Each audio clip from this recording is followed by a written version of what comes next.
সুবিধাভোগী রাজনৈতিক দলের নেতাকর্মীরা মোটা অঙ্কের টাকার বিনিময়ে কালক্ষেপণ করেছে। সেই সাথে গ্রেপ্তারকৃত আওয়ামী লীগ নেতাদের ছাড়াতে একটি পক্ষ মামলা বাণিজ্যের মাধ্যমে জামিন করিয়েছে, যা অত্যন্ত দুঃখজনক। এই জামিনের সাথে ফ্যাসিবাদী মানসিকতার কিছু ব্যক্তি ও বিভিন্ন রাজনৈতিক দলের আইনজীবীরা জড়িত, এমন অনেক তথ্য গণমাধ্যমে প্রকাশিত হচ্ছে। সম্প্রতি যুগান্তরের তথ্য অনুসারে মানিকগঞ্জে আওয়ামী লীগ নেতাকর্মীদের জামিনের জন্য লড়ছেন বিএনপির সহসভাপতি অ্যাডভোকেট মেজবাহুল হক। এমন শত শত ঘটনার উদাহরণ গণমাধ্যমে বিভিন্ন সময় পাওয়া যাচ্ছে। এছাড়াও গতকাল বিএনপির মহাসচিব মির্জা ফখরুল ইসলাম আলমগীর সাহেব আওয়ামী লীগের সকল মামলা তুলে নেওয়ার আশ্বাস দিয়েছেন, যা অত্যন্ত হতাশাব্যঞ্জক। এমন আচরণ জুলাই শহীদদের রক্তের সাথে প্রতারণার রাজনীতি ছাড়া কিছুই না। প্রিয় সাংবাদিকবৃন্দ, আগামীকাল ফ্যাসিস্ট শেখ হাসিনার বিচারের রায় ঘোষিত হবে। ইতিমধ্যে নিষিদ্ধ আওয়ামী লীগের নেতাকর্মীরা বিভিন্ন স্থানে ভাঙচুর, অগ্নিসংযোগ, হত্যাকাণ্ডের মাধ্যমে জনমনে আতঙ্ক সৃষ্টি করছে। গত 2 দিনে এই সন্ত্রাসী সংগঠনটির দুর্বৃত্তরা 15টির অধিক বাসে আগুন দিয়ে পুড়িয়ে দিয়েছে। তাদের আগুন সন্ত্রাসের শিকার হয়ে ময়মনসিংহে ঘুমন্ত অবস্থায় একজন বাস চালক নিহত হয়েছে।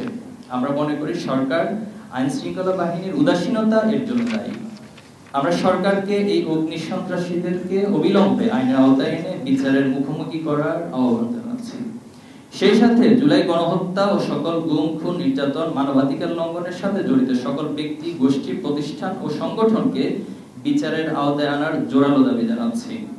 যারা এই ফ্যাসিবাদী শাসনকে বৈধতা দিতে ভূমিকা রেখেছিল, তাদের বিরুদ্ধে আইনি ব্যবস্থা গ্রহণ করার দাবি জানাচ্ছি। আগামীকাল 13 নভেম্বর আন্তর্জাতিক ট্রাইব্যুনালে খুনি হাসিনার বিচারের রায় ঘোষণা করবে। এই প্রেক্ষিতে নিষিদ্ধ আওয়ামী লীগের কিছু নেতাকর্মী ঢাকায় লকডাউন নামে কর্মসূচি দিয়েছে। আমরা তাদের স্পষ্ট জানিয়ে দিতে চাই, নতুন বাংলাদেশে ফ্যাসিবাদ ও অরাজকতার কোনো স্থান নেই। দেশের শান্তি শৃঙ্খলা বিনষ্টের যে কোনো প্রচেষ্টা ছাত্র সমাজ ও জনগণ প্রতিহত করবে। বাংলাদেশ ইসলামী ছাত্র শিবির দেশের আপামর ছাত্র জনতাকে সঙ্গে নিয়ে যে কোনো নৈরাজ্যের উপযুক্ত জবাব দিতে প্রস্তুত রয়েছে।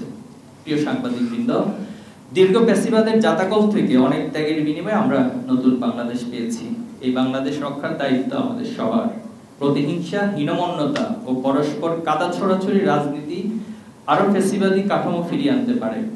তাই জুলাইয়ের আকাঙ্ক্ষাকে ধারণ করে চাঁদাবাজি, দুর্নীতি, মামলা বাণিজ্য, সকল প্রকার সহিংস মনোভাব পরিহার করে একটি যৌক্তিক রাজনৈতিক সংস্কারের মাধ্যমে ঐক্যবদ্ধভাবে দেশকে এগিয়ে নিতে আমরা বিএনপি, জামাত সহ সকল রাজনৈতিক দলের কাছে আহ্বান জানাচ্ছি।